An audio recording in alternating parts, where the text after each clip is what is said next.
In the last class, we spoke about the two major divisions in the Indian philosophy.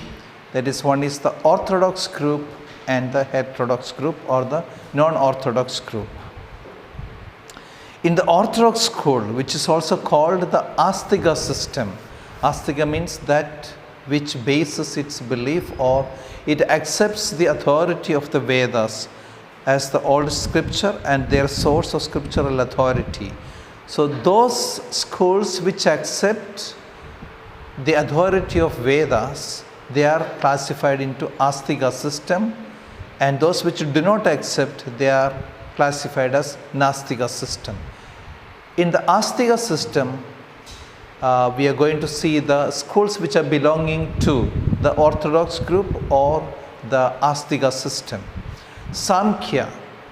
Samkhya is the oldest orthodox philosophical systems, and it postulates that everything in reality seems to be from Purusha or self, and Prakriti, the matter, the creative agency or the energy. It is the dualist philosophy, although between the self and the matter rather than between the mind and the body, as in the Western dualistic tradition. And liberation occurs with the realization that the soul and the dispositions of the matter, steadiness, activity and dullness are different. So this, the oldest system, Sankhya system, and we have seen also all of them, it's a way to moksha or liberation. The systems are made in such a way, or they advocate for the liberation of the soul. So we have here the oldest system, Samkhya, which tells that what you see around the phenomenal world, that is the how they have come about. It is a union between the Purusha and Prakriti, the soul and the matter. Prakriti is the matter or the creative energy. Then Samkhya, next system is the yoga. Yoga, the school yoga, as expounded by Patanjali in the 2nd century BC through the Yoga Sutras, accepts the Samkhya psychology and the metaphysics, but is more theistic. With the addition of the divine entity to Samkhya, Samkhya's 25 elements of reality. The relatively brief Yoga Sutras are divided into 8 limbs, or the Ashtanga. 8 Ashtanga reminiscent of Buddha's noble eightfold path, the goal being to quiet one's. That is the Yoga Sutras. So they are based, the Yoga system is based on the Yoga Sutra, and the Yoga system accepts that of the Sankhya psychology and metaphysics, but it is more theistic. The next system is Nyaya. We are only going to see in a very, very brief what these systems are, because systems are going to be dealt in an elaborate way in the later time. So we are only just seeing which are the systems belonging to the orthodox group or the Astika system. The next system is Nyaya system. That is Nyaya, based on the Nyaya Sutras. The Nyaya school based on the Nyaya Sutras written by Akshapada Gautama in the 2nd century BC. Its methodology is based on the system of logic that has subsequently been adopted by the majority of the Indian schools, in much the same way as Aristotelian logic has influenced Western philosophy. Its followers believe that obtaining valid knowledge, the 4 sources of which are perception, inference, comparison and testimony, is the only way to gain release from suffering.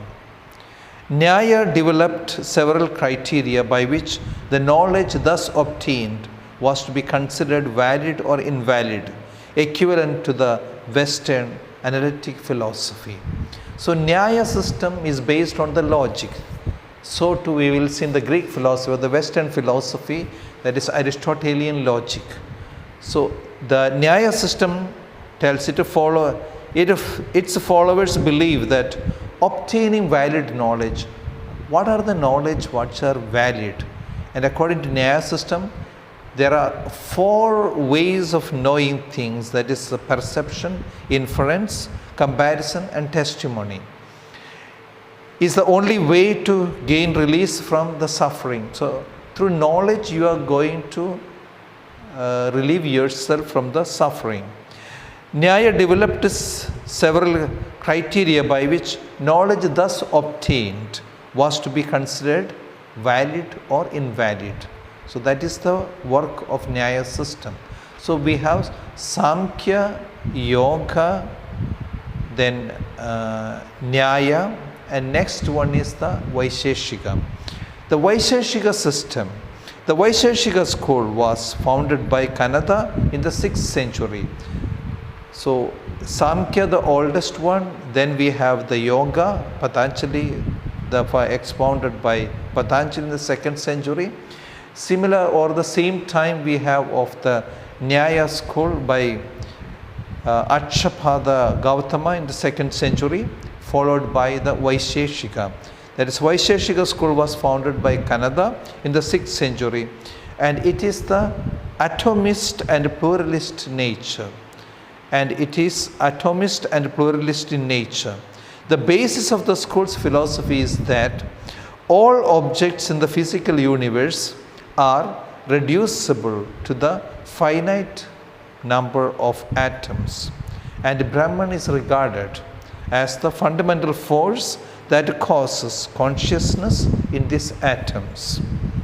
The Vaisheshika Nyaya schools eventually merged because of their closely related metaphysics or closely related metaphysical theories, although Vaisheshika only accepted perception and inference as source of valid knowledge, whereas Nyaya system would agree or accepts the 4 valid means of knowledge, that is perception, inference, comparison and testimony, whereas Vaisheshika school will accept only 2 of them, that is perception and inference. And the Vaisheshika school will say that everything what we can see in the phenomenal world, that is reducible to atom. And what is the role of Brahman?